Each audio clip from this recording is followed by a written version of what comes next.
দশম পরিচ্ছেদের চতুর্থ এবং শেষ অংশ। শ্রীরামকৃষ্ণের মন প্রাণ কোথায়? ঈশ্বর লাভ ও উদ্দীপন। ঈশ্বরে 16 আনা মন গেলে এই অবস্থা। রাম জিজ্ঞাসা করলেন, হনুমান, তুমি সীতার সংবাদ এনেছ? কিরূপ তাকে দেখে এলে আমায় বলো। হনুমান বললে, রাম, দেখলাম সীতার শুধু শরীর পড়ে আছে, তার ভিতরে মন প্রাণ নাই।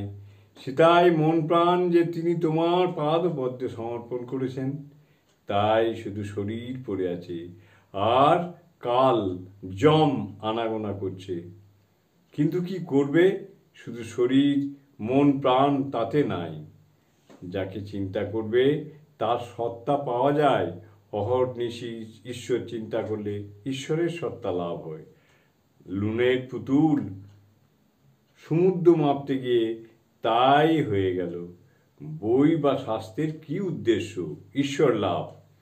সাধুর পুঁথি একজন খুলে দেখলে প্রত্যেক পাতাতে কেবল রাম নাম লেখা আছে, আর কিছু নাই। ঈশ্বরের উপর ভালোবাসা এলে একটু উদ্দীপন হয়, তখন একবার রাম নাম করলে কোটি সন্ধ্যার ফল হয়। মেঘ দেখলে ময়ূরের উদ্দীপন হয়, আনন্দে পেখম ধরে নৃত্য করে। শ্রীমতীরও সেইরূপ হতো। মেঘ দেখলেই কৃষ্ণকে মনে পড়ত। চৈতন্যদেব মেরাগাঁওয়ের কাছে দিয়ে যাচ্ছিলেন, শুনলেন এই গাঁয়ের মাটিতে খোল তৈরি হয়। অমনি ভাবে বিহ্বল হলেন, কেননা হরিনাম কীর্তনের সময় খোল বাজে। কার উদ্দীপন হয়? যার বিষয় বুদ্ধি ত্যাগ হয়েছে। বিষয় রস যায় শুকিয়ে যায়, তারই একটুতেই উদ্দীপন হয়। বিষয় রস যার শুকিয়ে যায়, তারই একটুকুতেই উদ্দীপন হয়।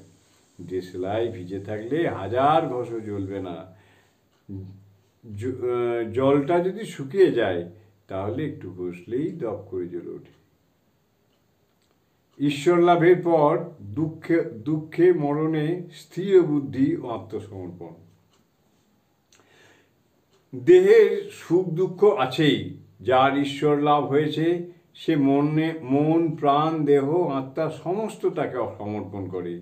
পম্পা সরোবর স্নানের সময় রাম লক্ষ্মণ সরোবরের নিকট মাটিতে ধনুক গুঁজে রাখলেন। স্নানের পরে উঠে লক্ষ্মণ তুলে দেখেন যে ধনুক রক্তাক্ত হয়ে রয়েছে। রাম দেখে বললেন, ভাই দেখো দেখো, বোধহয় কোনো জীবহিংসা হলো। লক্ষ্মণ মাটি খুঁড়ে দেখেন একটা বড় কোলা ব্যাঙ, মুমূর্ষু অবস্থা। রাম করুণ স্বরে বলতে লাগলেন, কেন তুমি শব্দ করো নাই?